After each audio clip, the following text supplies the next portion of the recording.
கர்த்தருடைய பரிசுத்த நாமம் மகிமை அடைவதாக. இந்த நாளுக்குரிய தேவனுடைய வார்த்தை சங்கீதம் 34வது சங்கீதம் 17வது வசனம்.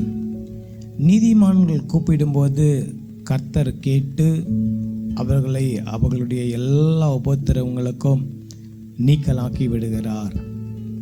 எனக்கு அருமையான தேவனுடைய பிள்ளைகளே, இந்த வார்த்தையில் சொல்லுகிற பிரகாரம் நீதிமான்கள் கூப்பிடும் பொழுது கர்த்தர் கேட்டு அவருடைய எல்லா உபத்திரவங்களுக்கும் அவர்களை நீக்கலாக்கி விடுவிக்கிறார். நம்ம முதலாவது தேவனை நோக்கி கூப்பிட வேண்டும். நம்முடைய உபத்திரவத்தின் நேரத்தில், நம்முடைய பிரச்சனை நேரத்தில் கர்த்தருக்கு எல்லாம் தெரியும் என்று நம் மௌனமாக இருக்காதபடி நம்முடைய சத்தத்தை பரலோகத்திற்கு நேராக நாம் உயர்த்த வேண்டும். அப்படி நம்ம கூப்பிடும்போது உடனே ஆண்டவர் நம்முடைய கூப்பிடுதலை கேட்டு உங்களுடைய பிரச்சனையை, உங்களுடைய போராட்டத்தை, உங்களுடைய கலக்கத்தை, உங்களுடைய தேவைகளை சந்திக்க ஆண்டவர் உடனே உங்களுக்கு உதவி செய்வார்.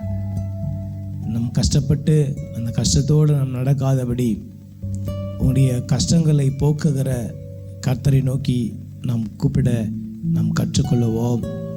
அப்பொழுது நம்முடைய கஷ்டங்களை, வேதனைகளை நீக்குகிற ஆண்டவர் நம்முடைய சத்தத்தை கேட்டு உங்களுடைய எல்லா பிரச்சனைகளிலிருந்து உங்களை விலக்கி காத்து ஆசீர்வாதமாக இந்த பூலோகத்தில் வாழ பரிசுத்த ஆவியானவர் உங்களுக்கு உதவி செய்வாராக.